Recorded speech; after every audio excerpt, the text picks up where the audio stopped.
the equation E is equal mc square, in which energy is put equal to mass multiplied with the square of the velocity of light, showed that very small amount of mass may be converted into a very large amount of energy, and vice versa.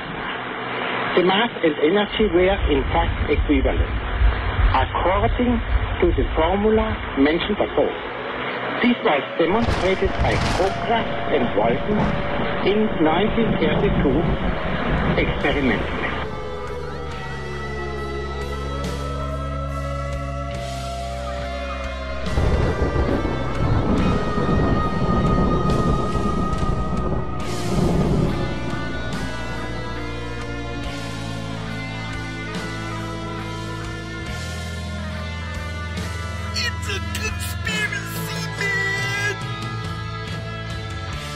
You've got it right here. S4 with E squared in conjunction with Spaced Out Radio. Alien contact. S4.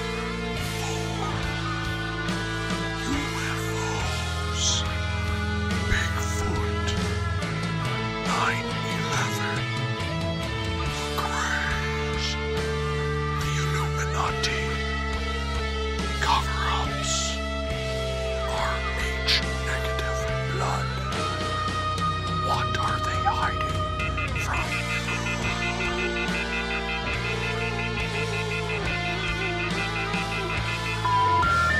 Sorry, your call cannot be completed as dialed. Now, the men behind the mics, Forest Moon Paranormal's Eric Cooper and the SOR Spacewire's Eric Markham. You can find more at spacedoutradio.com.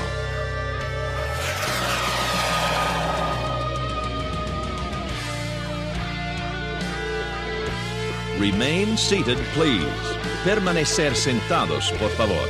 Now, let's travel into the universe. It's S4 with E squared.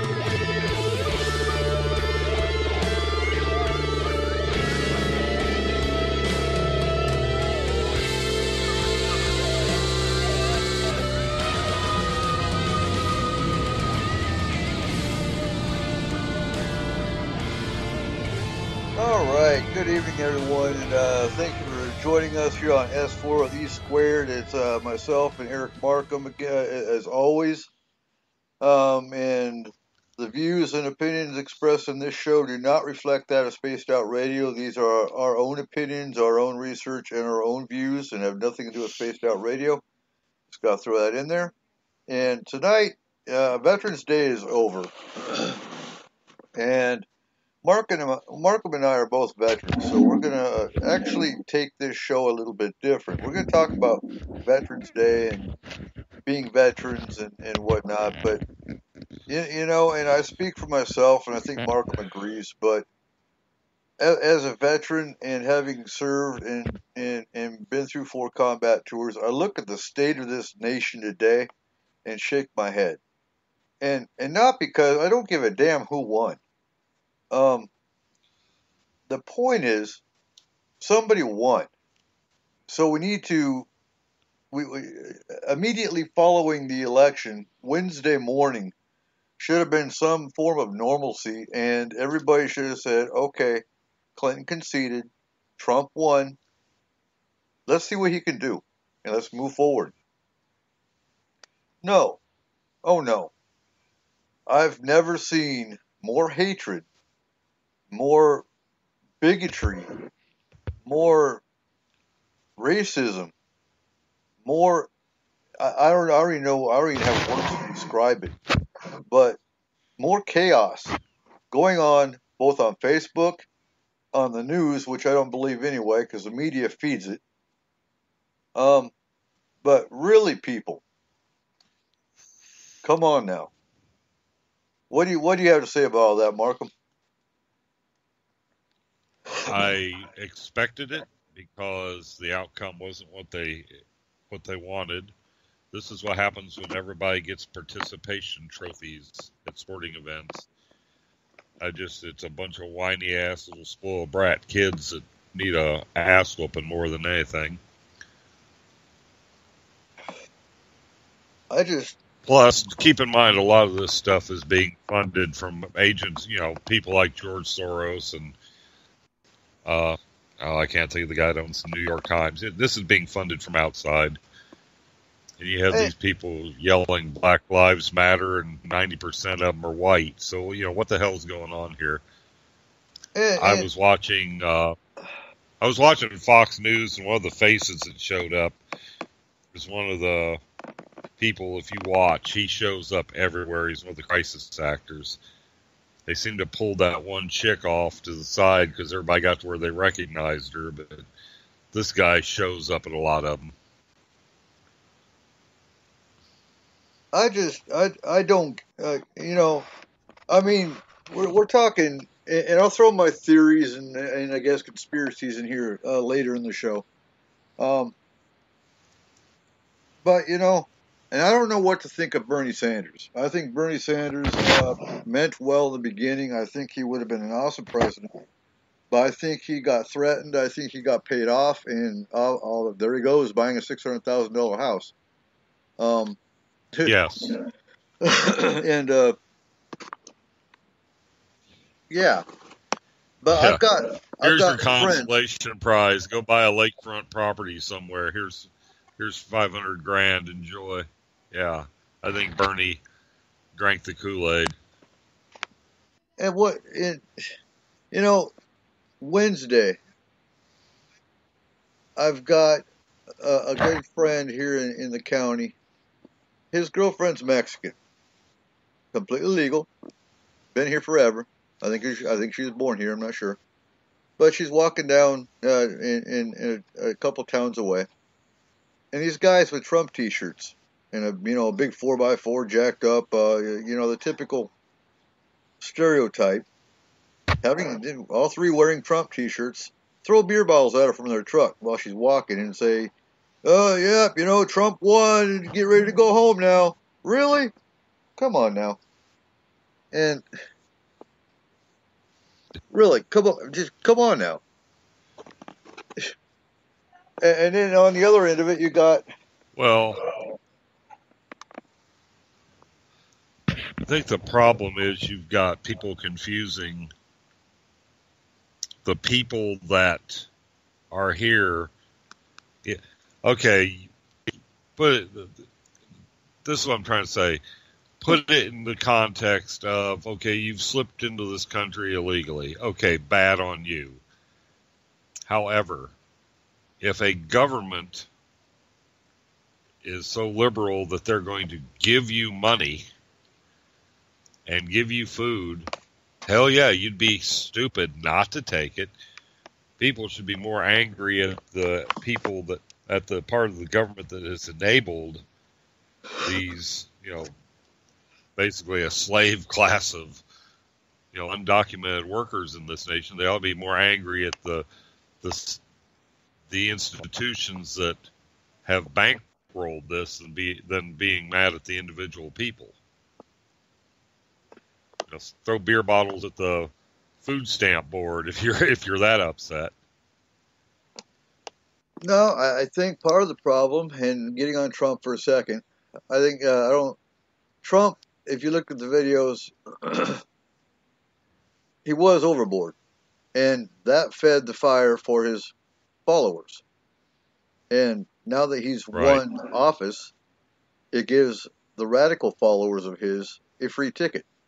Because, well, look, America spoke and they voted in a racist. And so now we can freely act racist because our new president-elect is a racist. That's their mindset. Right. And it's wrong, but that's what they think. Uh-huh. And the equivalent is the remember during that election in Philadelphia where that Black Panther guy was out there talking about killing white babies and all that.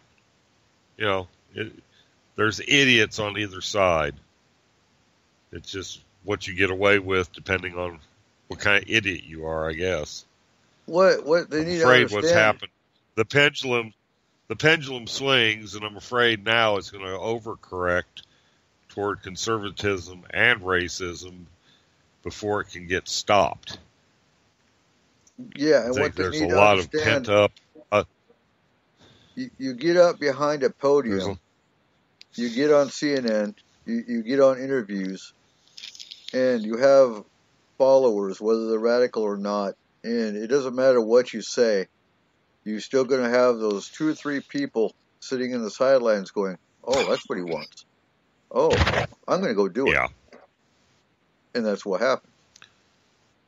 So, I mean, I actually have a pagan clergy friend of mine who's getting death threats from conservative Christians because, well, we've got Trump and the conservatives are in the White House now, so we're going to come and kill you because you're pagan and you don't believe the way we do. And I read the statement that was sent to him. It's like, are you serious? Trump was on the conservative ticket. In all the interviews I saw, I mean, and on one of the interviews I saw, they actually asked him point blank, have you ever asked God for forgiveness? And he just kind of smirked and said, no.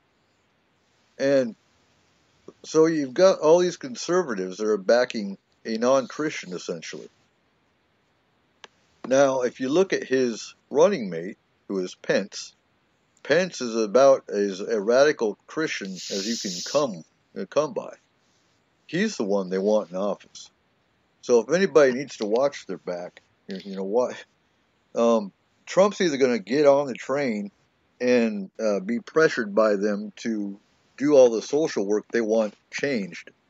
The LGBT community going back into the closet. If you're not a Christian, look out.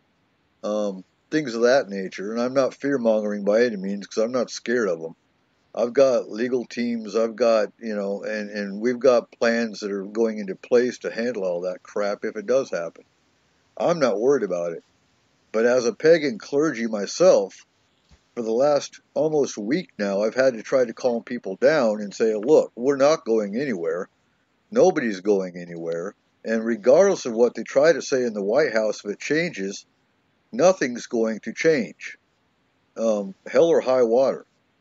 And I mean, we're talking a very large community. There's a lot of pagans in this country. And and that's why I did the pagan show here last week, because there's a lot of misinformation about what our beliefs are and are not. There's a lot of there's just a lot of bullshit out there, and I had to change it. So I did a pagan show last Tuesday night, or I think it was Tuesday night. I don't remember what night it was. Right after Dave's show. It was the 8th. Yeah, right after Dave's show, I went on and did that show. And I just shake my head because there's a lot of fear. And to me, it's a lot of unfounded fear. Until you get someone knocking on your door with guns, okay, I'm sorry, but until you get a beer bottle thrown at you, I can understand your fear. But I think the fear is actually few and far between, other than the other end of the stick you've got. I was hearing the news in Portland about the protests.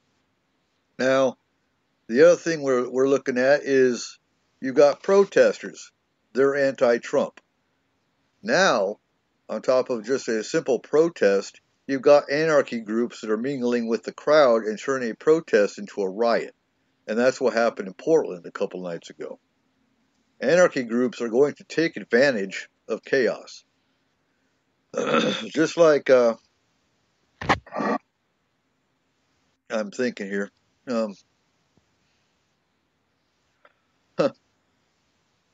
just like negativity, I hear the ears the grinding. paranormal. Yeah. The paranormal feeds off negativity. Now, we have seen a rise in entity cases. There's actually a pretty hot UFO case going on that I'm waiting for information on from Arizona. That just happened, I believe, yesterday.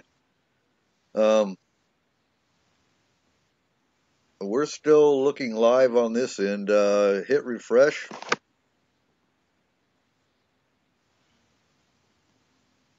You still with me, Markham? Yes, I am. Okay. I'm still showing everything good on this end. Yeah, I think it's just our usual Spreaker. Okay. Spreaker plus Skype issue. Yeah. All right, I'm gonna turn your mic up because for some. Let me check my settings and make sure I've got it cranked like it should be. Okay, good. Thank you, Corey. Yeah. If you lose sound, just hit refresh, and unless I lose everything on this end, there we go.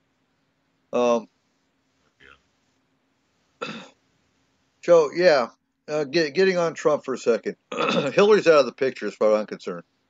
And whatever her agenda was is gone now. But Trump, I think, has more to worry about than anybody because he's sitting on a conservative platform as a non-conservative with a very radical conservative partner. So he's either going to get on their agenda or he's going to fall off the agenda. And they're going to get the one they want in. And whatever happens, they're going to blame it on, well, Hillary supporters. That is my prediction. Is it going to happen? Who knows? I just see a whole lot of instability that honestly we don't need to worry about. And it's really funny, and I don't even know, maybe you can do some background on this, but I heard within a day or two of Trump winning the election, all of a sudden the stock market went up. What was it? Russia and some, I believe Syria or somebody else, all of a sudden wanted to talk peace treaties. And Canada and Mexico wanted to jump onto NAFTA and re-sign and all these good things. Have you seen that information come through yet? Yeah, I've seen hints, little scrollers, nothing in depth yet. I think dealing with Russia just became 100% easier than it was going to be under Clinton, because you could tell Putin had nothing but contempt for Hillary, and I think he was going to make her a special. I think he was going to make a hobby out of making her look like a buffoon. Not that she would need the help, but yeah, I think foreign policy with Russia is a lot better. Probably some of this Middle East stuff's going to calm down because I think Trump, like my dad says, Trump is a doer, and they're not going to want to get a focused anti-Arab president keeping his eyes on them. I think you're going to see some stuff calm down there. I hope. And having children in the military, I really hope everything calms down. Right. Completely understand that. And fortunately, I don't have any kids in the military. We'll see what happens in 14. But so, this is, like I said, this is the worst I've ever seen this country as far as chaos goes. I was sitting in Iraq, and I mean, in the dining facility in Iraq, we're talking they have big screen TVs, they have, a sushi bar, they go all out when you're deployed. If you don't gain weight when you're deployed, something's wrong.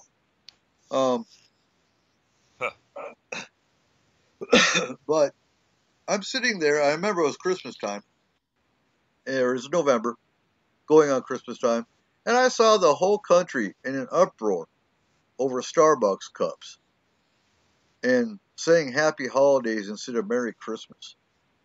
And that flat out pissed me off. I'm like, why the hell am I sitting here in Iraq, of all places, when you're bickering and moaning over some words?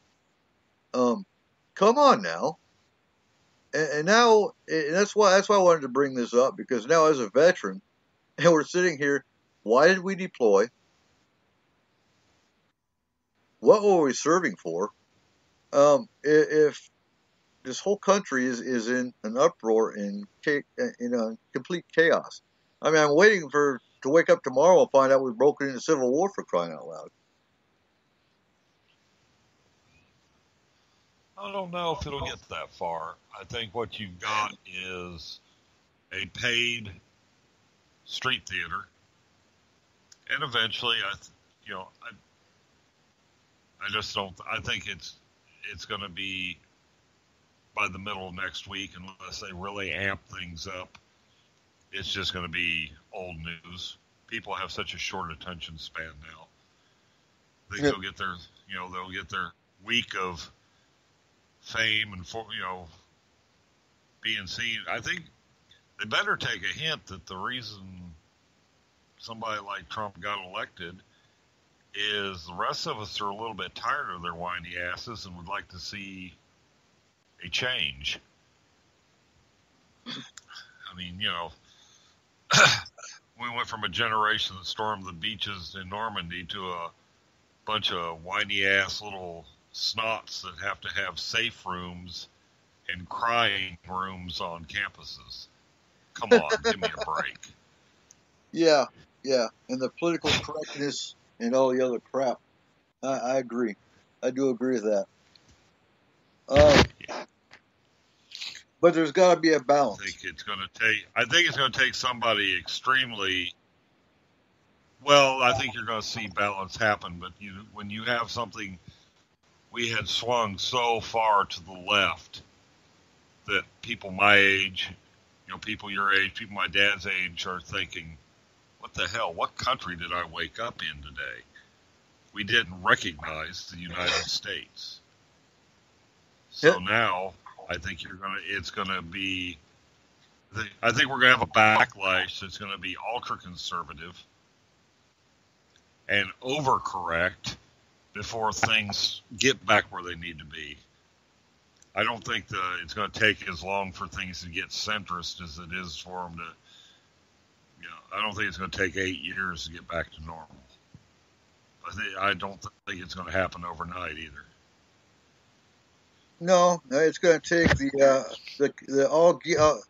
Joe Algier and the Eric Cooper of 2020 to fix shit.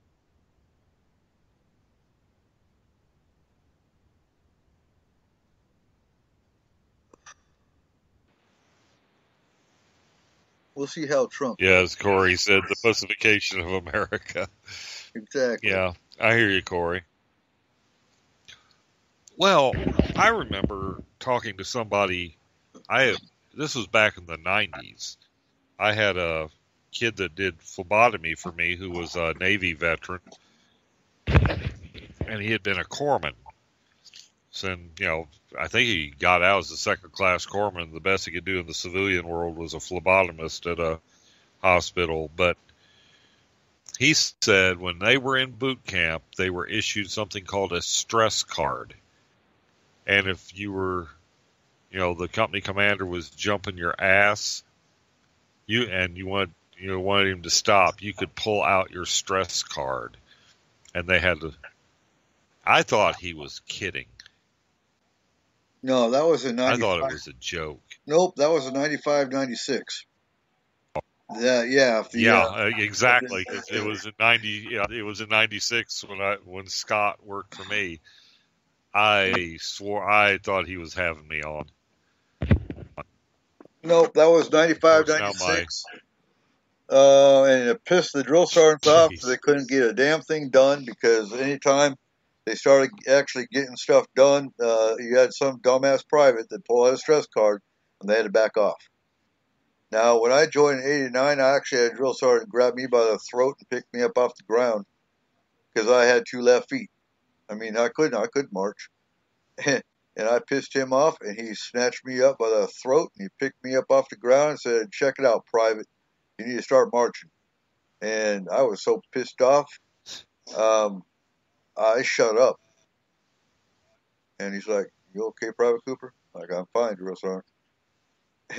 And yeah, but that was the end of when they could actually touch you. And actually, he wasn't supposed to touch me in '89. But he did, and he knew he wasn't going to get in trouble anyway, because, well, I wasn't going to tell nobody. It didn't matter.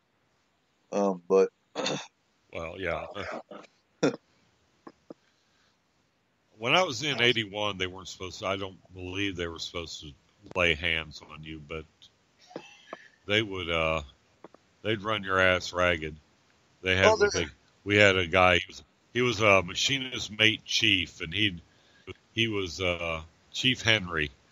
We called him the Mad Masher. You know, machinist MM he was an MMC was his rank, but we call him the Mad Masher, and mashing is what they called it when they exercise the hell out of you. You know, do push-ups till I get tired. Yeah, Chief Henry was good for strolling through the barracks and just hammering the hell out of you. And we weren't even his company, but our company was run by a little second class, and we were his first boot camp company. He had no idea what he was doing. So I think the higher ranking guys used to come over and just make sure he wasn't being soft on us. Right. And, even in the Army, okay, when I joined in '89, it was '89, '90, because I joined in like November of '89. By the time we got through reception and all that stuff, they weren't starting up an actual boot camp until January of 1990. So I actually got sent home for Christmas Exodus. And so I started boot camp in 1990, AIT 1990, first duty station in Germany in 1990, all in the same year. And, wow, back then, you ran in St. Cadence, it was kill, kill, kill. What makes blood grow? The blood. It was nothing but killing. That's what the military is designed for, is killing. And towards the end of my time in 2000, because I got sent to the WTB, the Warrior Transition Battalion, in 2008. My actual military time of fighting and everything was done in 2008. I started seeing psychiatrists in 2007. I was out in 2010. Now, the end of my time in my signaling unit in 2006, 2007, oh my God, if I got out in formation when we were running and started talking about killing, I got yanked back into formation. We don't say that. Like, are you serious? You want to boost up morale of soldiers, you talk about killing, because that's what we're trained to do. But I've got a little piece of shit first sergeant and commander who, oh no, we're about winning the hearts and minds. We don't kill anymore. Like, really? Then why do we do sergeant's time on Thursday mornings? Why? What the hell? I got my ass chewed and got threatened with UCMJ action and written up because I was singing killing cadences. That's how you want to talk about pussification of America. You're talking about the pussification of the military.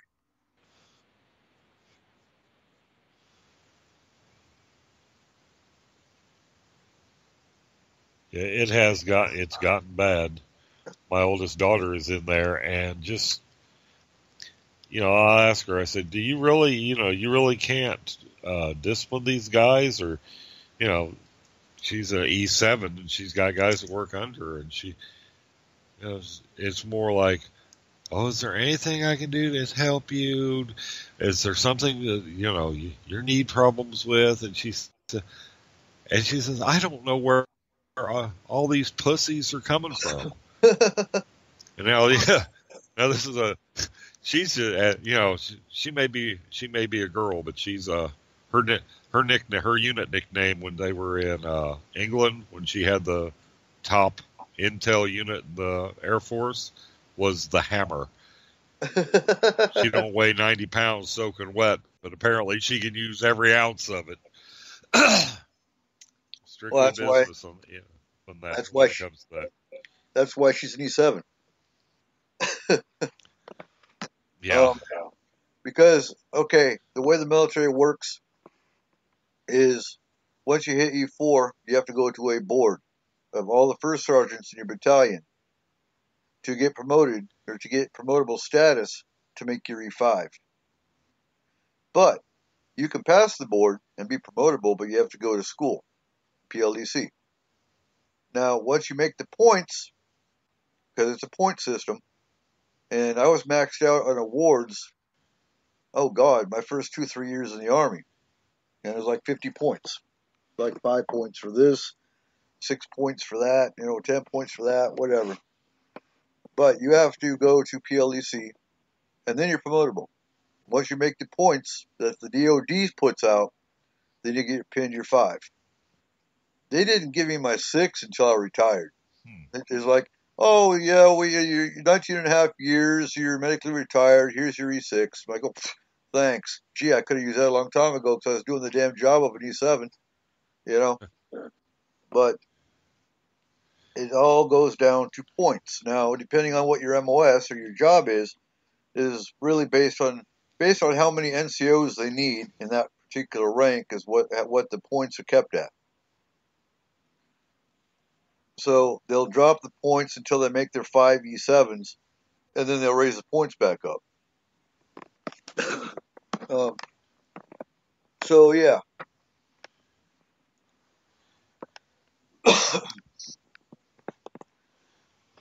So I can almost.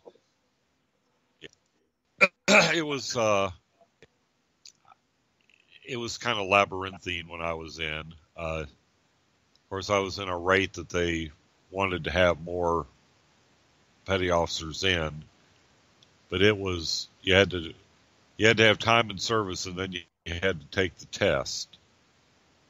But then your division could screw you out. It was, if you could score 98 on the IC3 test, but if your division officer didn't like it, he could veto it by going, "Now, divisional pass but not advance." They had a slightly different structure, but similar to what you were talking about. But that was in the 80s.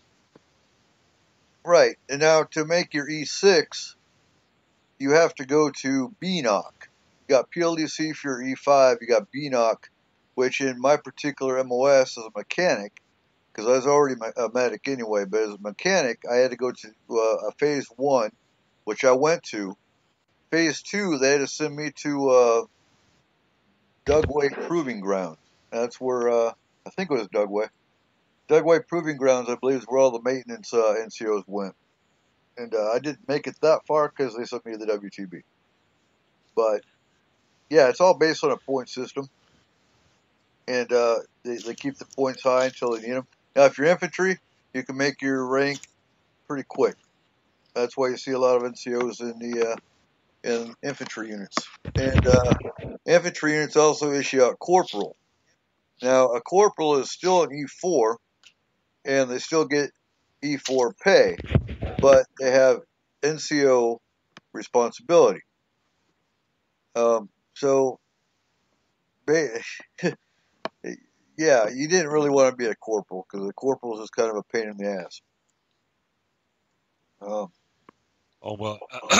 Almost got there. That's the way being a petty officer 3rd class was. It's like you don't have enough rank. You're the E4, the E1s through the E3s are like, oh man, you're not that much above me. It really wasn't until E5 that you started getting, up above the level where people could screw with you. Oh yeah, 3rd class is getting a big bruise on your arm when they tacked your crow on for you. And Core is absolutely right. They're treating the military like a corporation, making people at lower levels do higher level jobs. Now, I'm an E5, and the hats I wore, because back when I was in 3rd Army in Fort McPherson, would have been 1998 to 2001, they didn't have a safety NCO. Now, let me explain my MOS for a second. As a maintenance NCO, you're responsible for at least, it's all based on how big your company is. Generally speaking, you got at least 150 trucks. everything from a Humvee to a 5-ton, forklifts. Then you got the trailers to go with them. In the aviation unit I was in, I was doing higher level maintenance with HEMTS, which is, a 6-axle fuel truck, a cargo truck, because they got different models of them. Now, so you're responsible for servicing all these trucks, troubleshooting any problems that come up with all these trucks, which is all the time. You're also responsible, basically you're a paid babysitter for, in my case, at one point when I got to my new company, I had 13 soldiers under me. Now, might sound easy, but picture babysitting 13, 18 to 22-year-olds. And if they get in trouble, guess what? You get to go help them fix it, or you get to answer for it. That's just the NCO side of it. Not to mention the juggling of the servicing of all these vehicles, breaking the soldiers down to you're going to do this, you're going to do that. You know, like a shop foreman in Minute Loop. Now, on top of that, I was a safety NCO of the company. Now, the safety NCO alone, that's a full-time job. I had to do OSHA inspections of the shop. I had to do OSHA inspections of the company, which is the barracks, the offices. If there was an accident, I had to go investigate the accident. And then you have to basically have a record on all 120 soldiers.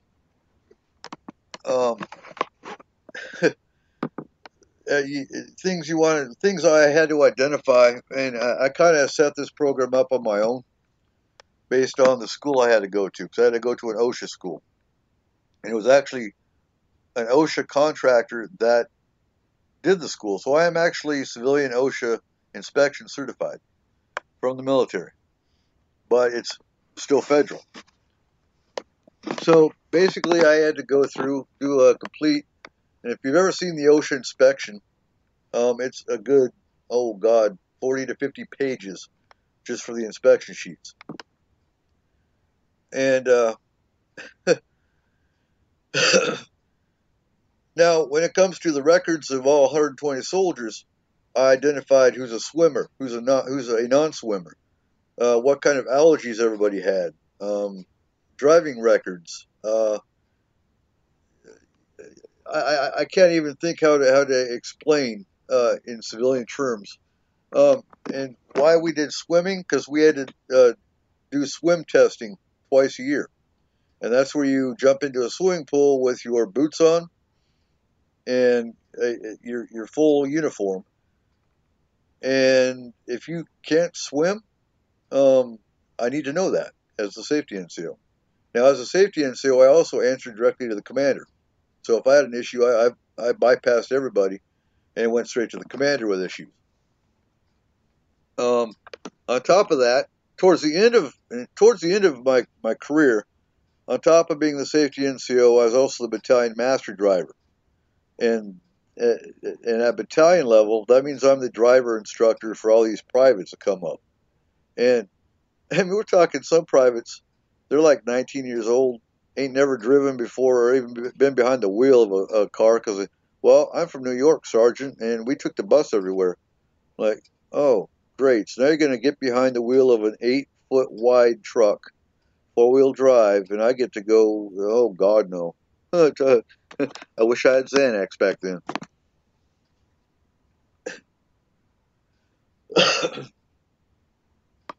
You still with me, Markham?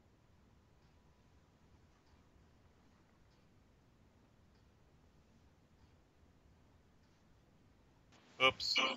I had muted my mic because I had a sneezing fit. Sorry about that. Sounds like when you got into being the safety officer for that battalion, it was like being a one-man human resources department. Pretty much, and that's why I say I pretty much... How did you go? As an E5, I did an E7's job, essentially.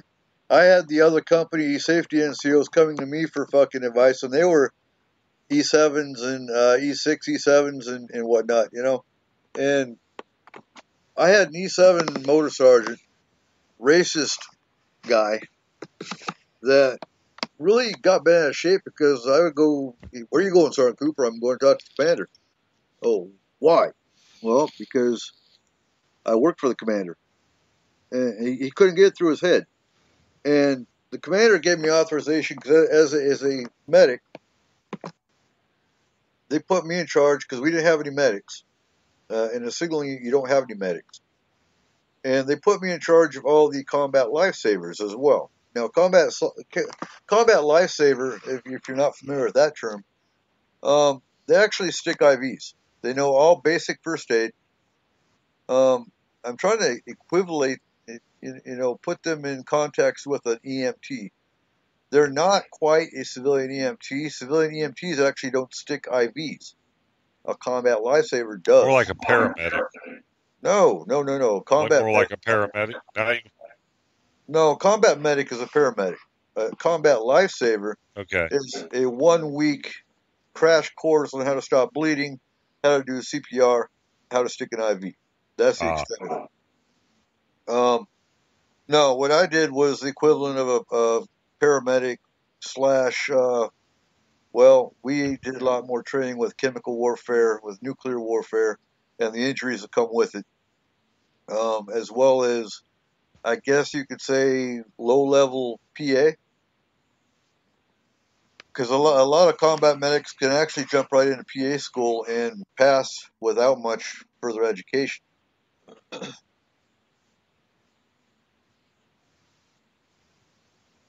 So, being as they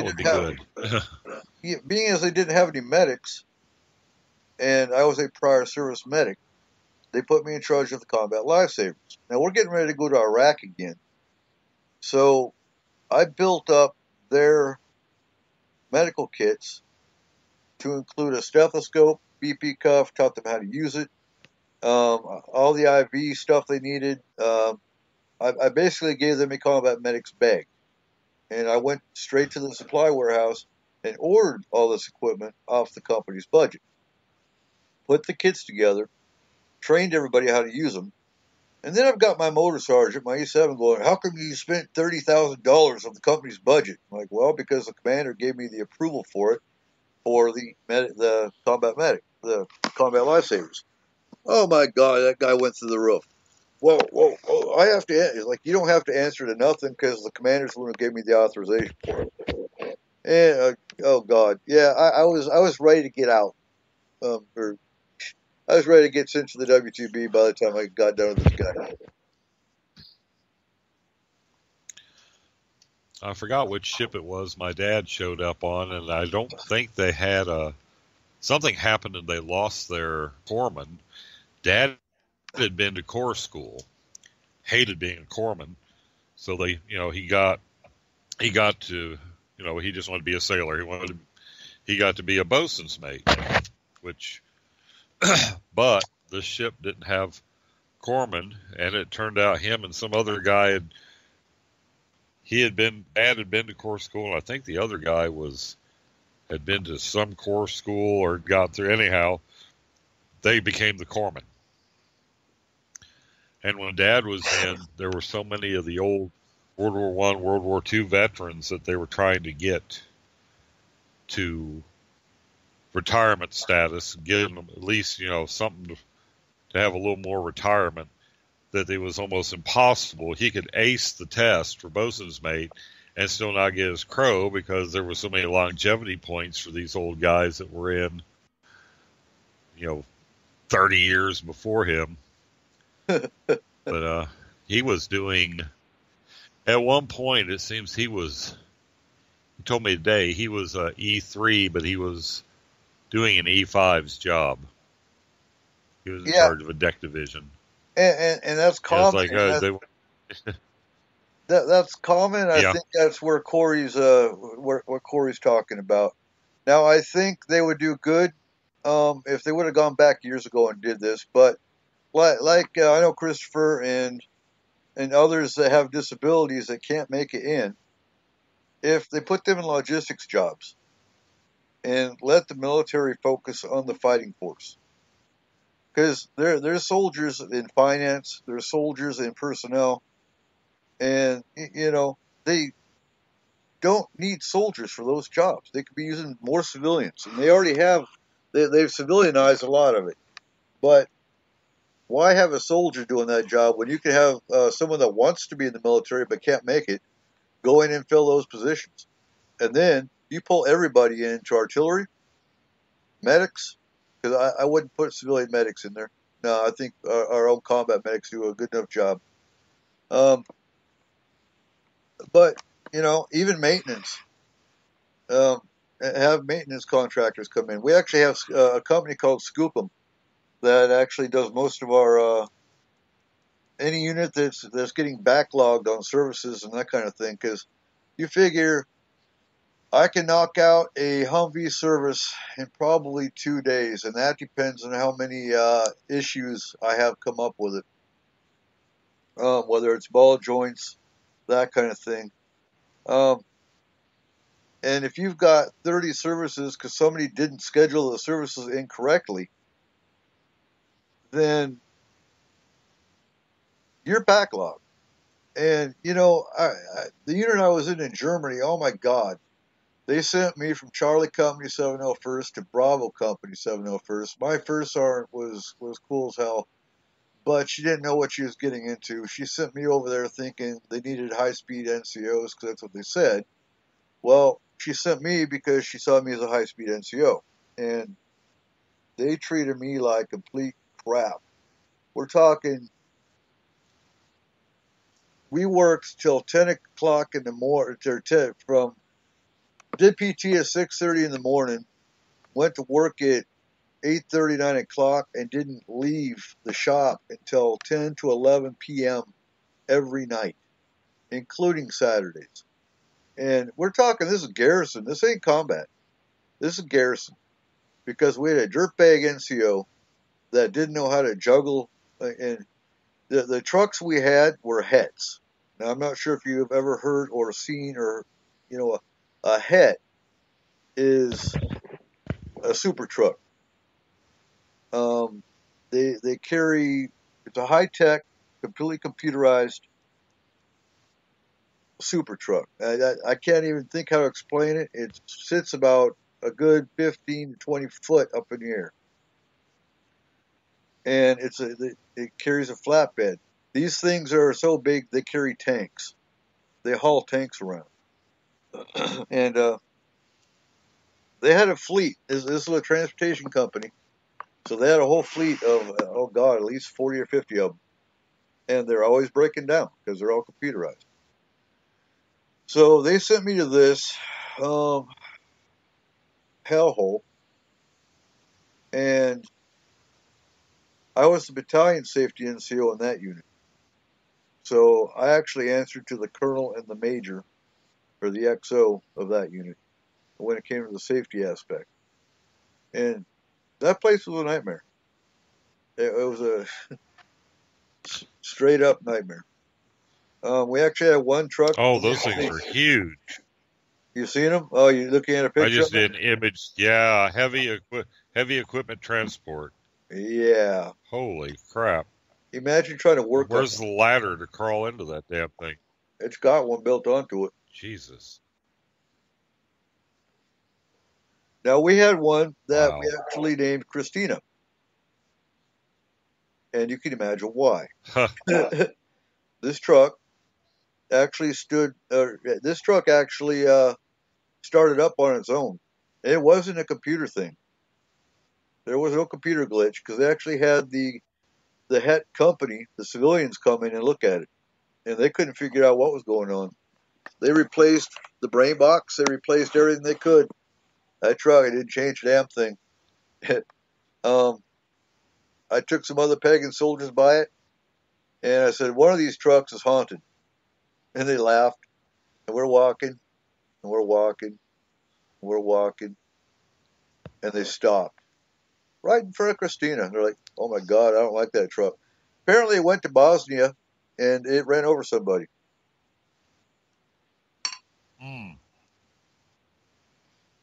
that was before I got into the paranormal. But you know, as I said before, I've experienced the paranormal my entire life. But I wasn't into the clearing and the.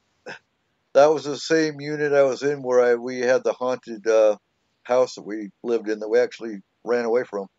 Because, well, yeah, the knife flew across the kitchen and other things. But yeah, so we left, and it was kind of cool because the Germans are very much aware of the paranormal, and we were kind of embarrassed telling her that we had a haunted house until the woman said, "Oh my, you guys need to move." And yeah, we didn't go back until we were packing up. We're talking they actually had us moving that night.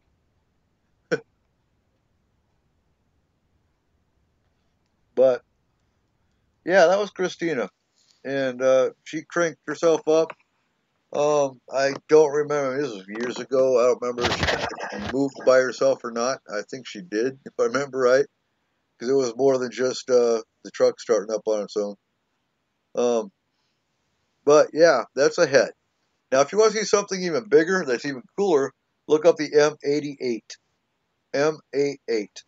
88. And this is a tank tow truck on tracks. It's actually powered by a jet engine, literally. Look that one up. I've got a picture of one somewhere, but again, when I run the studio, I can't really play with the computer too much. But it's actually powered by a jet engine. Is that a tracked vehicle?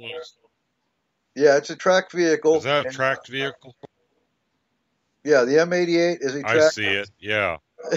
Now, that one would be great at Standing Rock. Yeah. I see they could put blades on them and everything else. Yep. That would run over a semi and not even think about stopping. The M88 is awesome. And I've worked on Hemmets. Hemmets are awesome.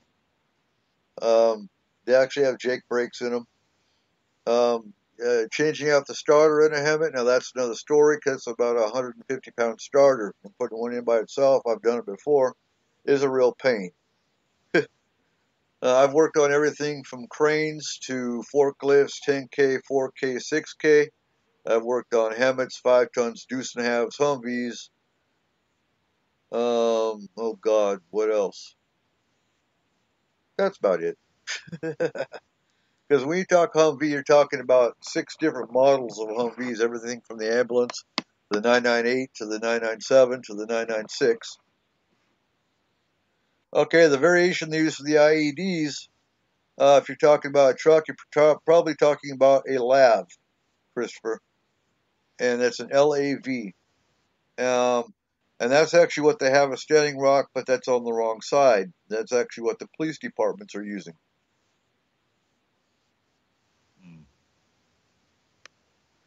Actually, the 88's bigger than the Bridge Builder.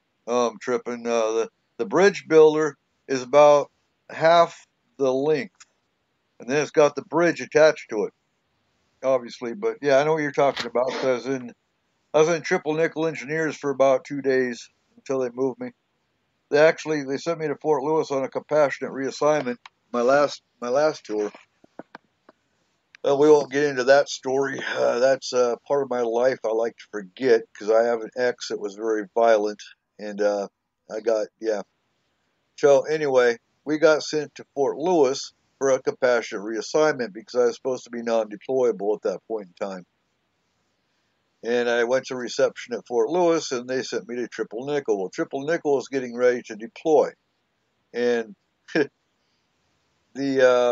had to go explain to the sergeant major that I shouldn't be in his unit, and he's like, "Well, fine. If you want to be non-deployable, then you need to get the hell out of the Army." I was like, "Well, look, it's like this. I've already done 2 combat tours. I'm not afraid of combat, but I was sent here on a compassionate reassignment." And then he toned down a lot because then he understood that I'm not trying to get out of deploying, but I'm not there to deploy. So they sent me the 29th Signal, which wound up going to Iraq a year later. Anyway, but we were ready for that. But yeah, now engineer units, yes, they're trained in heavy explosives. They're trained in bridge building. And like I said, Friday night in the 11th Armored Cavalry, we had our own engineer unit. We didn't need Fort Lewis that's got everything attached to it. Or, everything's on Fort Lewis. We were a regiment that had every aspect of the military in one unit. That's how the cavalry is set up. We had our own cooks. We had our own DFAC. We had our own engineers, our own helicopters, our own, you name it, we had it. That's why I loved my cavalry days. In fact, today, as a matter of fact, ran into another one of my cav buddies here on Facebook. And he's Native American and in Kansas and wishes he was a Standing Rock. Yeah, I bet he does. And yeah, I would like to have. Well, I tried when I was in. They had a big push. They were trying to get guys from any service to cross over into the Army to fly Apaches. This is in the 80s. Right. And I thought, well, I never get to do my job anyway. I'm always temporary assigned duty here, I never got to be an interior communications electrician for the longest time. So I thought, well, shit, I'll go learn how to fly helicopters. They wouldn't let me because as an ice seaman, I was in a critical rate and you couldn't leave that rate. And it's like, wait a minute, y'all can't have it both ways. You can't not let me be an ice seaman, sending me to Firewatch Division, and it wasn't just me, it was anybody E3 and below. It's like, and then tell me I'm critical. Right. I guess we were the engineering department slave labor. That's why we were critical. But yeah, that was crap. I think if I could do anything over again, it'd be choose a different rate. I'd still go in, but I would have chosen something else. Well, and that's the thing. Because back then, ice seamen were getting out of the Navy and going into damn good paying jobs with the phone company. But when Bell Telephone broke up, it was like you went from $20,000 re-enlistment bonuses, and this is back in the 80s, to, you get nothing because what are you going to do when you get out anyway? Fortunately, I learned how to fix power tools. Exactly. So one of my temporary TAD assignments was in a tool room when the Nimitz was in dry dock, and I learned how to fix power tools. I actually supported myself doing that that's what I was doing just before I went to college. Yeah, now Trippin. Trippin's asking about subcontractors for fuel trucks, and I actually think that's probably a good idea. Because you need fuel trucks for, they need fuel trucks in the Air Force as well. But in our aviation units in the Army, you'd need fuel trucks. And I'll go so far as to say, why don't we get, the weather? Why don't we get the air traffic controllers? I keep military intelligence in the military. But yeah, when it came to maintenance, if it came to fueling and things like that, I would have to agree. That could easily be a civilian contractor. I wouldn't put it to a contract company, but I would make that a job opening for the civilian sector. Because I don't trust civilian contract companies. Because then you've got Blackwater to deal with. You've got Brown and Root. You've got Halliburton. Those are contract companies, and I don't trust them as far as I can throw them because they're usually politically motivated.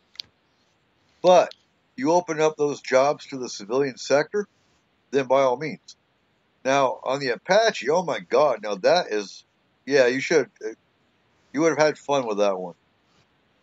The Apache. Yeah, I should have pursued it. The Apache can fire. You won't even know it's around.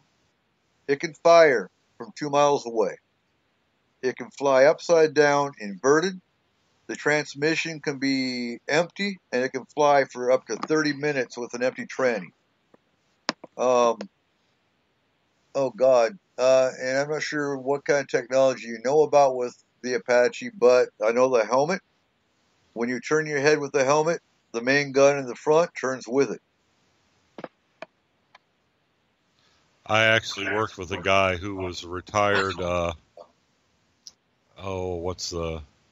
Chief, I forgot what the rank, what the rate was. I think he was like he was a chief Warrant parachute Officer. rig. Anyhow, he was in charge of keeping those helmets lined up. His last job, he had actually been assigned. He was in the last flying boxcar. Remember the old C-111 flying boxcars? When he, about mid-career, he was in the last operational C-111 air transport flying boxcar squadron. And he finished up, he was in charge of the Apache helmets. How to, I guess that's quite a rig to be calibrated. It's got to be calibrated to the pilot as well as the aircraft itself. Oh yeah, I was in. Now, do the AH-10s have anything guided like that, or is the Warhog basically a point and shoot? I'm not. I know why I saw. I don't know enough about the A-10. I just know I loved hearing the A-10 because, oh my God, when you heard that, that's got the most distinguishable sound, and it's got the most distinguishable sound when they're firing. And for those that don't know what the A-10 Warthog is, it's a tank killer. That's what it's designed for. Very heavy weapons, huge round, and it sounds like a burp. And they're short bursts. And it sounds just like that. And oh my God. Sounds almost like a chainsaw that's missing. Yep. And when you hear it and you're in the battlefield, oh my God, it's the best sound you could ever hear. They got to be short bursts. Yeah, they got to be short bursts because they'd melt the cannon down if they didn't. I actually got a Smithsonian Air and Space. I saved it years ago. It was about the H-10 war. It's a gun. 90% of the length of that aircraft is the gun. It's like, okay, we have this Gatling gun. Build an airplane, make it fly. Right. And that's how put wings on this gun. When I got aboard the Nimitz, F-14 Tomcats were still like the Navy's main fighter. And the first time I saw one of them, I thought, well, holy shit, this thing's all engine. That was an impressive aircraft, and you don't know how big they are until you're standing next to one. Hell yeah! You see them on TV, and you think, look at the jet. When you're standing next to an F-14, it's like, holy crap! I had no idea they were that big. And we had a bunch of them. When the first Hornet, what's that, FA-18 Hornet, was, they brought one to the Nimitz. They tried to fly it once or twice. I think one time the landing gear collapsed on it. Another time it had some other kind of avionics problem. So basically after that, they brought her down, chained her down to the hangar bay, and that's where she stayed for the rest of the med cruise. But that was just an awkward looking aircraft. But the F-14, that was pure badass. You stood next to that thing and you knew you were standing next to a lethal airframe. That thing was amazing. Now, tripping. And they do air shows once in a while. We had the Turkish ambassador on board one time, and they did a little air show, impromptu air show. Well, some A7s and some F-14s, and the F-14s were, doing the low speed with the wings. The wings would flop, scissor out, and then they were doing, a little bit of maneuvering, and then all of a sudden they take off and those wings fold back. Boom, there they go. A7 did a little bomb run, blew some, threw some 500 pounders out there on the water. Well, in the meantime, you've forgotten those two F-14s. Well, toward the end of the show, here they come. You saw them first. They came from the starboard side, split the island, and it was like, shoo, And then the boom hit. That was something. Then the sound came afterwards. That was something to see. That was impressive. That they were traveling. Nobody screwed with us when we launched the F-14s either. We had that Russian destroyer that was being a pain in the ass, and he wanted to play until they launched the F-14s. Once they allowed the two once the two F-14s got off the flight deck, it was a different story. He didn't give a damn about that HS-3 Sea King helicopter dropping flares. But when the F-14s left the deck, it was like, well, we'll see you later. Right. Yeah, now Trippin, usually, the Apaches will travel in a team of 2. A team of 4 is usually a part of a squadron. So you probably saw a squadron out on a training mission. And it was cool as hell because, I mean, it's one thing to be a pilot. It's another to be a, what do they call them? A test pilot. We had a CW-5. Oh, God. Now, CW-1, CW-2, that's usually enlisted to warrant officer because they actually get paid a little more. And they actually get away with a lot more than the officer corps. They're officers, but they're warrant officers, which is a whole different. You got enlisted, you got officers, and then you got warrant officers. And most of your Apache pilots, was a warrant officer for a while. Yeah, most of your Apache pilots. Well, actually, all of your Apache pilots, with the exception of the unit commanders, which would be. We were aviation cavalry. I was in 6.6 aviation cavalry. If you want to look that up, they were based out of Illesheim, Germany. Not even sure if they're still there anymore. I know they switched all of our pilots over to the Longbow, which is an upgraded version of the Apache. It's still an Apache, but it's a Longbow Apache. Not even sure what the difference is. I know they're a lot more technological. But oh god, yeah. They can switch modes to stealth where you'll barely hear them. And they can turn off all the lights, obviously minus the cockpit lights you saw. But I believe they don't even have to fly with those. Most of the time they have to watch out for owls and power line and normal stuff. But owls will take one out. But yeah, the Apache is an awesome bird. No, we used to have them. Well, when I lived in Indian Mountain, Tennessee, we weren't far from Fort Campbell, Kentucky. And it wasn't uncommon after dark for them to do some kind of, I think they were Apaches. You couldn't see them, but you could hear them. And we lived on this cliff. And it was like they were doing some kind of operation where they were flying low on the Cumberland River, and they would fly just over treetop level. I mean, they would rattle our windows, but you couldn't see them. They had no lights running whatsoever.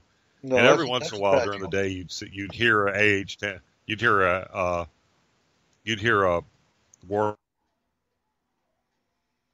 go by or C-1, but they would on a dare fly at that cliff and see, it wasn't a regular thing, but it happened frequently enough that I know it wasn't accidental, where they would charge that cliff we lived on. Well, pilots have to do 100. Usually about 10 o'clock at night when you want to go to sleep. Right, and the pilots have to do 100 hours of flight time a month to maintain their flight status, because they get like $100 extra a month just for being flight status. So our helicopter pilots, they would go out in the runway and they would just hover, usually at night, and they lift off the ground. They might fly around. They might fly around and come back, but they had to do 100 hours a month. And I used to have the damn video that the Apache. I can't remember which company makes the Apache, but the company that the Apache was designed by. I used to have the actual promotional video, over the years, I mean, this is what, 95 to 98. Now, I've lost a whole lot of material that I used to have. But I actually had the video that the pilots filmed of them going over their missions in Desert Storm. Because we sent out a squadron to Desert Storm of Apaches, as well as to Kosovo. And we had some cool-ass pilots. The pilots would hover treetop level, tilt the bird down, wave at us, and then take off. I'll be damned. You realize those are built by Boeing? Are they? I'm not surprised. I did not realize that they were Boeing. I would have thought Sikorsky, or you just don't. I don't associate Boeing with helicopters. I was thinking it'd either be Northrop Grumman or something like that. Right. But yeah, they're made by Boeing. Huh. So yeah, okay. So we've talked about okay. Let's talk about tanks for a second. Because I know when I was in cavalry, if anything happened to our M1A1s, it was weird. I don't know what's inside them, whether it's plutonium or what. But I know a civilian company had to come out to patch them up. A civilian company had to come out. They put the whole tank under a tent, and they did their work. They lifted the tent up, and they were gone. Not sure who fixed them. Not sure who they were. Not sure what side of the government they were on. Well, they were built by Chrysler.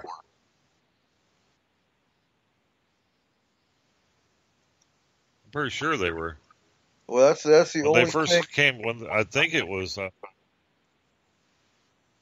was the first tank of its kind. I was thinking that could move 60 miles an hour and shoot while it was moving. They didn't have to sit still like the old style tanks.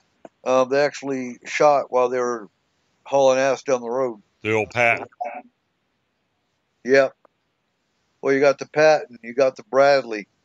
The Bradley was more of an infantry tank. It was designed to haul troops as well as an armored weapon. And now they've got the Stryker, which the Stryker breaks down too much. But the Stryker is good for urban warfare, great for like going down alleys, not so great going through mountains.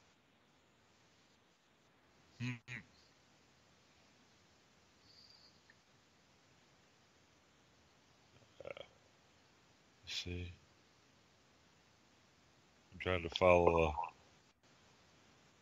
Oh, it's General Dynamics Land Systems. I could have swore back in the late 80s, early 90s that those were Chrysler, or that Chrysler developed the M1 Abrams. They might have developed. I'll have to look into that. They might have developed certain components of it, like the engine or something. Getting back to the Apache real quick, I had to think about where I was going with that. Yeah. Now, if you've ever heard of the Kiowa is a very small bird. And if you've ever seen pictures of a Kiowa and it's got a ball on top, the Kiowa was developed as a spy for the Apache. They work in tandem. The Kiowa can actually maneuver like on a hillside, raise the ball up to the top of the hill to where you, if you have like for example, using a scenario real quick, if you have a convoy and you want to take out the middle truck, the Kiowa they wouldn't even know it was there, but the Kiowa would move along the backside of the hill, raise the ball up, and paint a laser on the middle truck. Now, the Apache can be 2 miles away and not even see the target. They just drop their missile, and the missile will kind of spin around and fly around until it picks up the laser, and boom. That's how the Apache and the Kiowa work in tandem.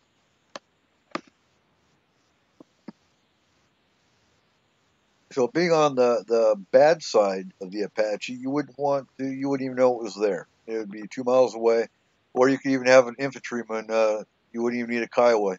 As long as there's an infantryman with a laser, painting the laser on the target. The Apache's 2 miles away, just releases the missile and it's gone. And your target's gone. So it makes you wonder if the drone is the next version of the Apache, weapon-wise.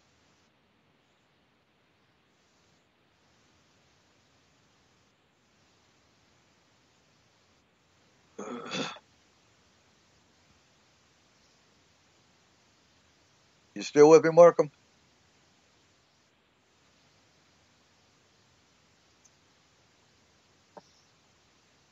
All right. Okay. I hear you trying to come back.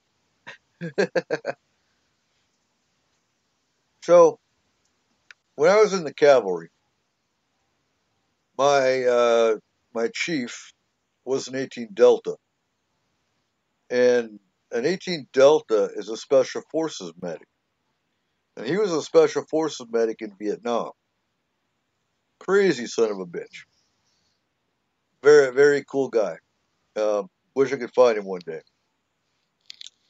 But of course, you go through a combat medic goes through 10 weeks of AIT. In those 10 weeks, 2 of those weeks is EMT. So we actually took civilian EMT course in 2 weeks. And if you passed, hoorah.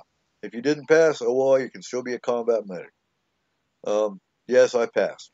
But anyway, so along with the EMT course, you also take pregnancy and giving birth, you take STDs, you take IVs, you take giving shots, you take patient extracting from a tank, extracting from a helicopter, you take NBC, nuclear, biological, chemical warfare, plus soldiers' duties, like breaking down your weapon in the heat of battle, that kind of thing. Now, an 18 Delta is actually a physician's assistant, a PA. A lot of veterans hospitals actually use PAs as doctors because they're just as good. So, you learn all your basics in AIT. Your unit that you go to is supposed to further your training. Now, coming from an 18 Delta doc, yeah, he had us sticking IVs with night vision goggles on. He had us suturing oranges together. He had us doing things that a civilian paramedic would only dream about learning. The only thing I didn't learn as a combat medic was the new equipment they have today, like the automatic defibrillator, EKG, all that kind of stuff. And, that's really the only area, and along with the new technology that paramedics use today, that we actually taught them from the military training. So are you back, Markham? Yeah, I'm back. I think I tried to look up too many things and bogged down my laptop a little too much. Yeah, it became. Somebody once told me that the civilian PA, was more or less created because of all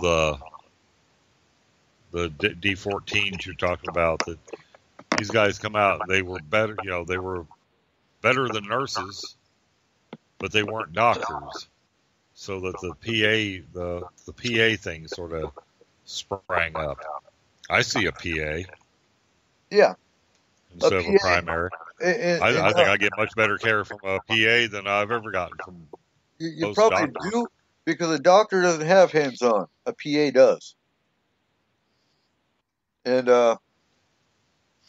in the Army, you either have a dirtbag doctor that didn't make it through med school and the military took them on, and that's common, because they're the lowest of their class, so the military took them on as a doctor, or you have a PA, which a PA is an 18 Delta. I kick myself because, oh my God, there's so much I could have done in the military that I didn't have a chance to do. I was offered Air Assault, I was offered SEER School, I was offered Pathfinder, and for reasons I'm not going to get into, I couldn't take them. But then Delta Force came. So 9/11 happened, and I'm not going to get into the full story because you can listen to the whole story on our 9/11 episode. But 9/11 happened, and I was on gate guard for 3 months. I was the NCO of the installation gate. I did 24 hours. I had 2 days off. I should have been doing PT, which is physical training. That's where you run and you're doing push-ups and whatnot. But I'm sorry, when you're on a 24-hour shift of watching for bombs and watching for terrorists, you don't feel like getting up in the morning doing PT. So I did. I got told by my command that Delta Force was doing a briefing, and I got selected, and I needed to go to a Delta Force brief. And, well, nobody came and replaced me on the gate, so I didn't go. And the Sergeant Major got his ass chewed because Sergeant Cooper was not at the Delta Force brief. And when a Delta Force briefing comes and says they want you to come to their briefing and you've been selected, that's not something you just blow off. And shit rolls downhill. And they asked me why I didn't go, and I said, look, I'm on gate guard. I can't just leave my post, or then you would be chewing my ass for leaving my post. And again, Delta Force came back and said, Sergeant Cooper needs to be at this briefing. And my platoon sergeant, and E7, came and relieved me of gate guard so I could go to this Delta Force brief. Well, if you're not familiar with Delta Force, you probably never, yeah, we'll just say Delta Force is the most classified of any military operation. They pick out special forces, they pick out rangers, they hand select who they want on Delta Force. And Delta Force has their own finance. Their finance takes 24 hours versus military finance taking 2 weeks. If I'm on a mission with Delta Force and our car breaks down, they will go pick up the car, take it back to the compound, and repair it. If my spouse gets sick, she doesn't go to the hospital or the doctor. Delta Force sends our own doctor. And we're talking, if the military operated that way, oh my God, you would have no complaints out of the military. Their driver's training comes from NASCAR.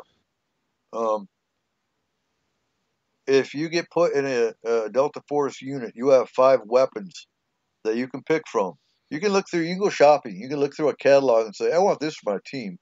Take it to your trainer, and they will order it for your entire team. And they will modify your weapon any way you want it to.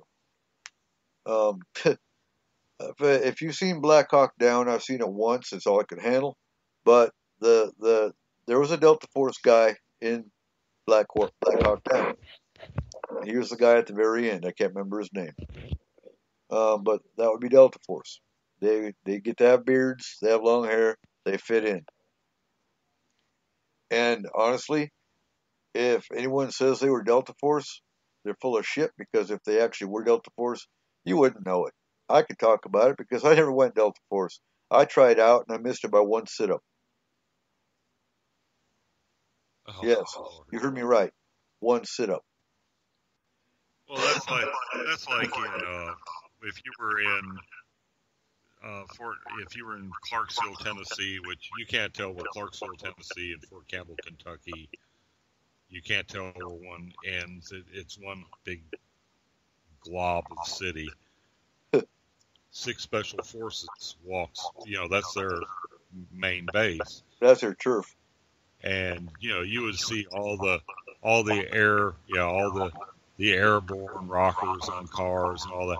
The real guys, the one, or you'd see like the 6 Special Forces patch sticker in windows. Those were the cooks. Those were the guys that supported 6 Special Forces. Right. One of my colleagues that I worked with in the vertebrate lab was married to she was married to a Special Forces guy, and her sister was married to a guy in the same unit.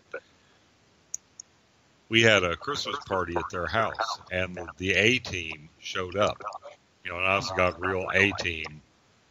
And there's nothing on any of their cars to indicate, other than their base sticker, that they were special forces. So the ones that had all the hoorah shit bumper stickers, they weren't the actual operators. They weren't the guys that went in behind the lines and killed people.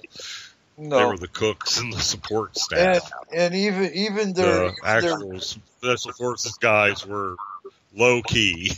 Oh yeah, and even their base sticker did not say Special Forces. Their base sticker was a regular base sticker like everybody else had. It just said Fort Campbell. Yeah. And a year. Yep. That was I was very impressed, because I expected, these guys to eat raw meat and, playing with knife meat. I just didn't know. I didn't know that they were erudite, very interesting individuals. One was quite the Middle Eastern scholar. One was the communications guy. It was eye-opening. They have usually a special forces team consists of 5 people. It's the 18 Delta, who's the medic. You've got your weapons specialist. You've got your politician, who is not, and I don't mean a politician. I mean your political analyst. He's the one who can go in and break down the politics of a town and rebuild it. And they're all cross-trained. It's just like any other regular military unit. They're all cross-trained in each other's specialty. But the 18 Delta is the one that does all medical duties. The weapons specialist is the one that fixes and repairs the weapons. You got your signal specialist. He's the one who immediately sets up the comms and makes, contact with command and whatnot. They all have their own duties, but they're usually only a 3 to a 5-man team. And they can talk about it. I've known, being in all the units I've been in, I've got friends who were Rangers. I've got friends who were SF. I've got friends who were riggers. I've got friends who were engineers.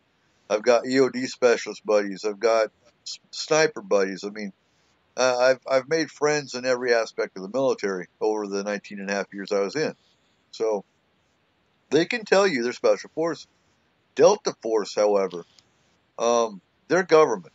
They are more. They're like a government subsidized military. And like I said, they go handpick special forces. They handpick Navy SEALs.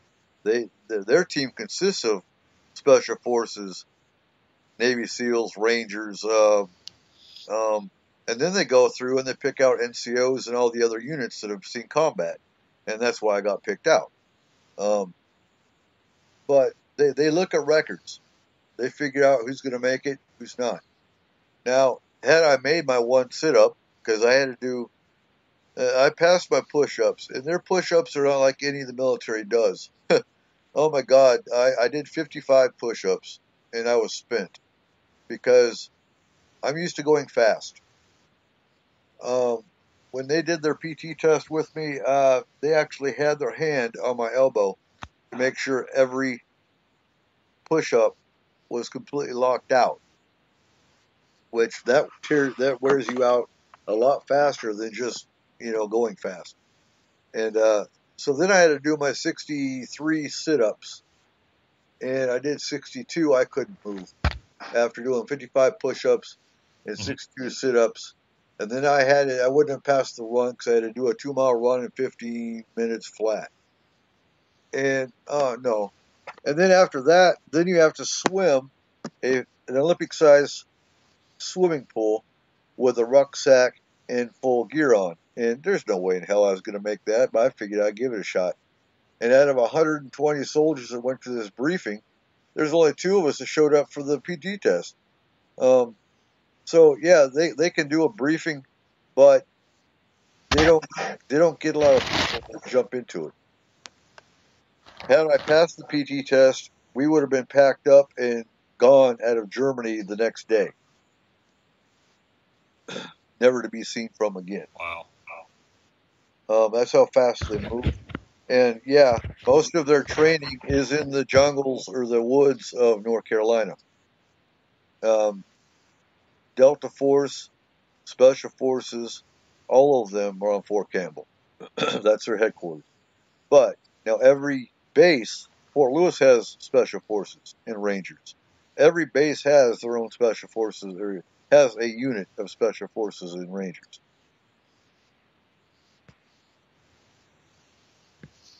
But I believe their central command for SF and Ranger and Delta Force comes from Campbell. And then if you're a medic, 18 Delta, you actually go through 2 years of school. You go through jungle training, you go through water training, you go through desert training, and then you go work at Mercy Hospital Emergency Room in Chicago for a year. That's where their hands-on comes from. It's the highest capacity, most active heavy trauma hospital in the United States. So that's where the medics' hands-on. Yeah, that's the one that most of your medical dramas are based on, is that one. Right. And that's where your 18 Deltas go. Wow. They get a real baptism by fire then. Well, they have to. Think about a 5-man team going into a combat zone, and you get shot in the femoral artery, and you're in the middle of nowhere, and you have no extraction team. The medic just became your very, very, very best friend. Oh, yeah, medic usually is. And even I had a friend, an older guy, who I met back when I was in Tennessee. He had been a fleet medic. He had gone to Corps school. Matter of fact, him and my dad must have almost crossed paths at the Corps school in Chelsea. I think they were within a year of each other, or overlapped a little bit, but they didn't know each other back then. But when they got to comparing notes, it's like, oh yeah. But Gerald went on to, is it Fleet, where you actually train with the Marines? Fleet medic? It's like one up from corpsman. You go to Corps school, then you go to this, and it's like being you're a field medic for the Marines. But you actually have to go through the Marine boot camp after you've gone through, if I'm not mistaken, you have to go through some kind of special training at Camp Pendleton to go to get the rest of the way, to get your rating as I swear it's Fleet medic. So that sounds about sticking in my head. And I'm going to say, and I'm not talking shit about any service, but we heard this straight from the corpsman when we were in Somalia, in that the corpsman told us that our training as Army medics far surpassed the corpsman school. Now, I'm not sure, I can't remember how long he said their school was. Ours was, when I went through, it was 10 weeks. And we had a crash. I mean, it was an intensive 10 weeks. And I know you were in a while ago, so I'm not sure if you even know, but I know the corpsman said they didn't learn a whole lot. They learned your basic trauma, your basic first aid, CPR, and you're a corpsman. And being in Somalia, our ambulance team covered the seaport. It was me, and we had 2 ambulances, and myself and 3 other medics. And we took turns driving. I was the NCO in charge of the 2 ambulance teams. And we supported an Army clinic in a blown-up hospital. That was, we were there for about 2 months. And the Navy corpsmen had their own clinic across the parking lot from us, because this is a big seaport. If you've seen Expendables 2, it might have been 3, when they're in Somalia, and you see the seaport that they're in, that's exactly what the seaport we were on looked like. I doubt they went to Somalia to film the movie, but they did a damn good portrayal of it. And I don't think I've seen that one. Huh? What, Expendables 3? I don't think I saw that one. I didn't. I remember watching one of those and actually enjoying it a hell of a lot more than I thought I would. Oh, God, it's funny as hell watching Chuck Norris come up out of nowhere blowing up tanks and shit. Now I love the Expendables. I'll check those out. And hearing the one-liners. I like the one. Oh. Hearing the one-liners Okay, yeah, from I'll all have to of check them that making, out. just hearing the one-liners from all of them making fun of each other's movies makes it worth watching. There's 3 of them. Jean-Claude Van Damme's in the second one, and that's where you got to watch it. There's supposed to be a 4th one coming out that's got oh God, who else jumped into it? I can't remember now. But anyway, Probably Wesley Snipes. I think Wesley's in one of them actually. Oh, is he? Okay. So we actually had to take the Navy corpsman's patients at nighttime because the Navy corpsmen weren't allowed to drive after dark. So if the Navy corpsman got a trauma patient in their clinic, we had to haul ass over to their clinic, pick up their patient, and haul ass off the compound into Mogadishu to get their patient evac. Wow. And I couldn't tell you how many times we probably were close to death and didn't even know it. Because nighttime is when the action happened. I mean, you had firefights during the day. But I can't tell you how many bullet holes we had in our ambulances. And if we were extracting a patient off our compound to take to the hospital, we were supposed to stop at the gate. And we were supposed to wait for the MPs to get off their ass and get us an escort vehicle. Do you think we waited? Hell no. I doubt it. I got a patient bleeding out in the back of my ambulance. We're gone. I give them 2 to 5 minutes. If they didn't have another vehicle rolling out, we're gone. And so we drove our ambulance through town by ourselves most of the time. And they would try to block us. They drop logs in the road. They have burning tires and cars in the middle of the road trying to stop us. But you know damn well the minute you stop, you're dead. The minute you stop, there's a sniper somewhere. Now, are they good snipers? Not really. Imagine a beanpole trying to shoot an AK-47. They weren't that great. They weren't that great. But you don't want to take the chance of them becoming great. So you didn't stop. Oh yeah, even a broken clock is right twice a day. Right. So no, half the time we'd be going 4-wheeling off the road just to get around a blockade. And yeah, and I remember when we first got there was a Kevlar sitting in the middle of the road, and we were joking around, and my buddy's like, "Should I hit it?" And I noticed as we're coming up on this Kevlar, there's kids on both sides of the road watching this Kevlar. I'm like, no, there's something wrong here. Any kid I know is going to be out there grabbing that Kevlar because it's a souvenir. There's something wrong. Don't hit it.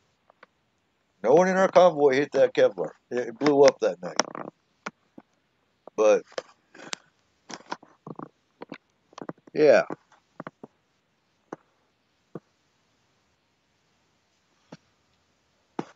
Well, I was in during peacetime, more or less, during the Cold War, Reagan era.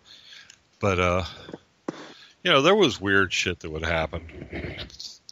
We pulled into Alexandria, Egypt, and I was saving money up. It's a weird story in its own right, but so I didn't get off. And I think most of the tours were 2-day tours, and the way I ended up with duty to where I couldn't do any of the tours because it would have been the second day of the tour, the first day of the tour I'd have been on duty. Anyhow, I just decided to stay on board. And these guys were coming back saying, "Oh, those little kids are so friendly. They walk up and they spit in their hand and then they shake." And it's like, I said, I think you're misinterpreting that. I think that's really, I spit on you. I don't think that's something to be happy about. No. I'm just And, not. and, But and just like we, it was a foreign. It was definitely a foreign culture. That's for sure. Yeah, and we had to go through indoctrination training, or not. That's not the right word, but we had to go through culture training. And you didn't give the thumbs up signal. Because if you gave them a thumbs up, you were flipping them off. And I mean, I can't remember all of them. There's a whole list of things you don't do that as Americans you're used to doing. Like you don't give them the thumbs up sign. You don't, and like I told you Friday night, yeah, and they have the misconception that if we were wearing sunglasses, we had X-ray vision and we could see their women. And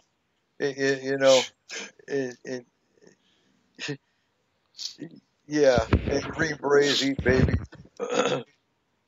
So, yeah, I've known a few that might have come close. Yeah, and there are a lot of raw meat at any rate. Right. Now, Dave asked me to come up with a bad memory, and I froze up. I'm going to give you one bad memory, and it doesn't bother me none to give it. But, back in that time, when I'm 20 years old, my first combat tour, and we were put in Doha, Kuwait, the whole regiment, to keep Saddam from coming back. Now, I don't remember. I'm not sure how many people remember Desert Storm, Desert Shield, and the huge-ass weapon that Saddam Hussein built.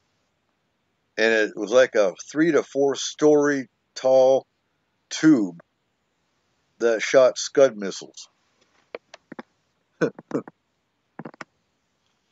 Now, I remember that. There was one day that I distinctly remember, because it would traumatize the hell out of me at 20 years old. First combat tour, first real time other than going to college out of state, from being away from home. And we were woken up with an alarm going off, and we're told we're under heavy alert because Saddam is threatening to gas us. And today, you have to have your full NBC gear ready to go, and you have to carry your mask by your side everywhere you go.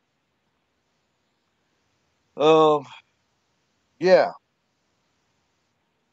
Put yourself in that mindset of being the first time away from being actually in a combat zone at 20 years old, young as hell, and being told you're going to be gassed. Not with, just CS gas, but with nerve agent. So, talk about bad memories. That one doesn't haunt me. The ones that haunt me are the ones I froze up on Friday night, and I don't even think about talking about, because I'll freeze up and I'll break down crying. Those are the ones that give me nightmares. But I remember that day very well. I remember hoping to hell my mask would seal properly, throwing it on fast. Right. And, right. Yeah. Now, did you have the M19 back then? That was the M18, M19. Yeah, I think it was the M19, because the one I have now, and I actually have two of my own masks now, and I have the M40. And the M40 has its own canisters that come off. Okay. But that would have been the M19. That would have been the M19. And anymore, they don't have the mop suit anymore. Actually, the masks they have now don't come with the harness. You just throw the mask on. It's got the harness. They don't have the hood. You don't have to worry about, throwing the mask on, cinching it down, putting the hood over. You got 8 seconds to put your mask on. That's what our timing was. And so yeah, they don't have hoods anymore because the mop suit is different. Now the old style mop suit, for those that don't know, is very thick material. It's heavy, and it's lined with charcoal.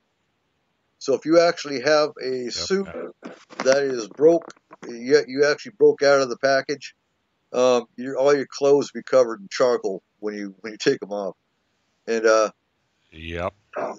German, if you've never been to Germany, their winters get down to the 20s and into the teens. And we would actually put a mop suit. We'd be excited about doing PT in the morning in a mop suit and a mask because it kept you warm. Yeah. And any other time, oh God, you dreaded putting the mop suit and the mask on because, and MOP, also for those that don't know, is Mission Oriented Protective Posture. MOPP. That's a mop suit. That's what we call our chemical. And you would be excited. Oh yeah, cool. We're going to do PT this morning in 20-degree weather in our mop suit and our mask on. Wasn't so great running with because we ran 2 to 5 miles when we did a squadron run with a mask on. That's not fun. No. And I've been asked before. It gets a little hard to breathe. Yeah, and no, I've had to wear a mop suit and mask for about, I think the max I've ever had to wear it was 4 hours, and that was on train. That was doing that was a training. That wasn't a live anything. But after 4 hours, hell.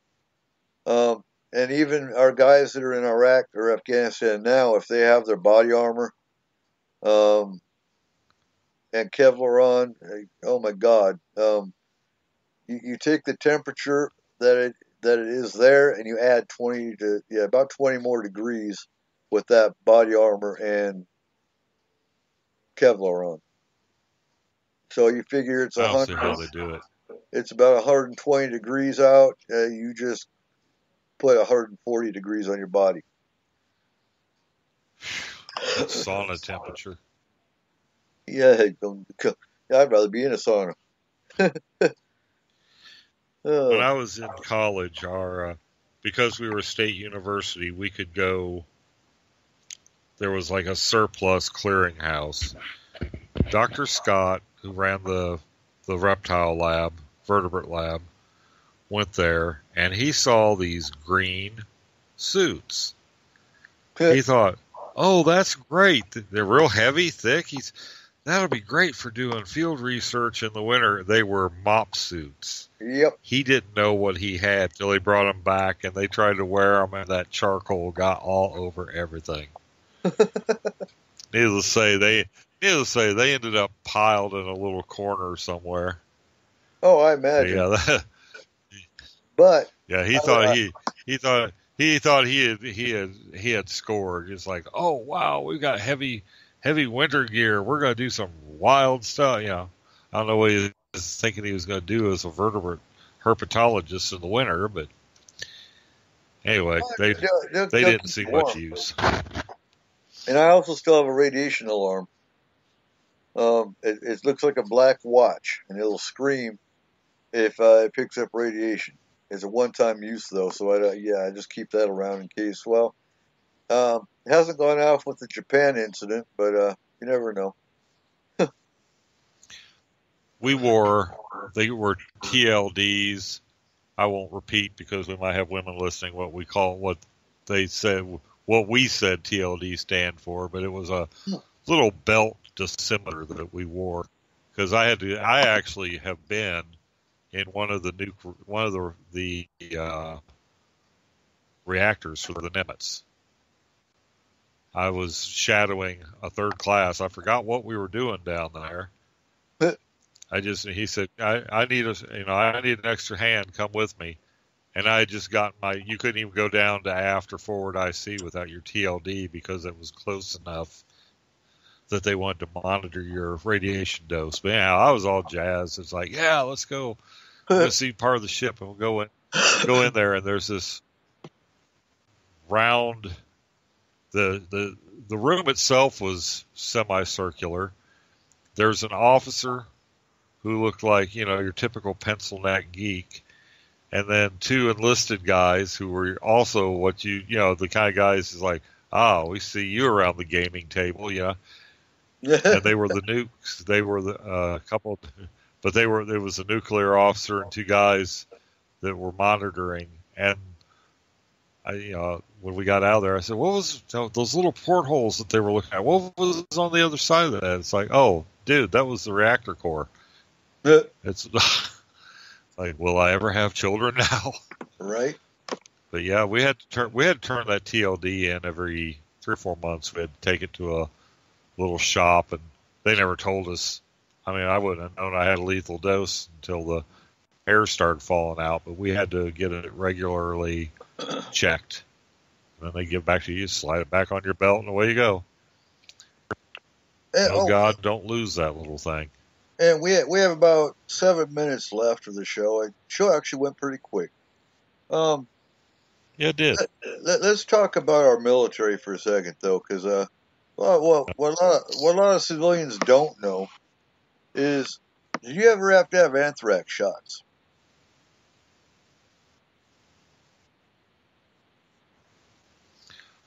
No, but I had to take Plague 1, Plague 2, diphtheria. They hit us about 14 shots before our first protocol. I don't think anthrax had been. I don't think the anthrax vaccine was around then, but it was 4 in one arm, 3 in the other, and down the line, and those damn those air needles. Yeah, you get somebody doesn't know what's going on that. I'd rather have a regular needle. Them things will slice the hell out of you. Yep. Now, for those that don't know, I've had, and it's all documented, I've had 5 anthrax shots. I had to have smallpox. Damn. Yeah, we had that. And we're talking, to me, all this crap's experimental. I don't take a flu shot anymore. You ain't giving me no damn flu shot. You ain't giving my kids a flu shot. Any other vaccination, I've got no problem when it comes to the kids. If it protects them, by all means. Flu shot, I don't trust a flu shot. Why give yourself flu?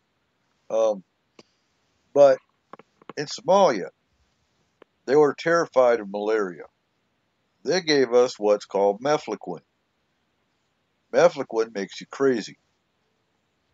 You're supposed to take, by their experimental dose, mefloquine is given every other week. They gave it to us we call it Manic Monday, because as soon as you took it, either you got a gut ache and you lost your mind. And if you can Google search mefloquine, and you will find that the CIA was taking mefloquine, and they did a field study on it. They found most of their field agents in the CIA went nuts. We're talking, we took mefloquine every week for 6 months. We also took, when we got back, Primaquine. And again, you can Google this, and it's verifiably documented. And this is what your military deals with, is on top of going to combat, our government plays with us. So yeah, just some other information for you to think about. And as always, anytime we do S4, don't take our word for it. You can Google, you can do your own research and verify all the information we give you. It's just, we've experienced it. We don't need to research it. And I don't blame you, Tripper. Exactly. And I look at Google sometimes and laugh because even Google's wrong. Because I'm sorry, how can you say that when I've seen different, And yeah.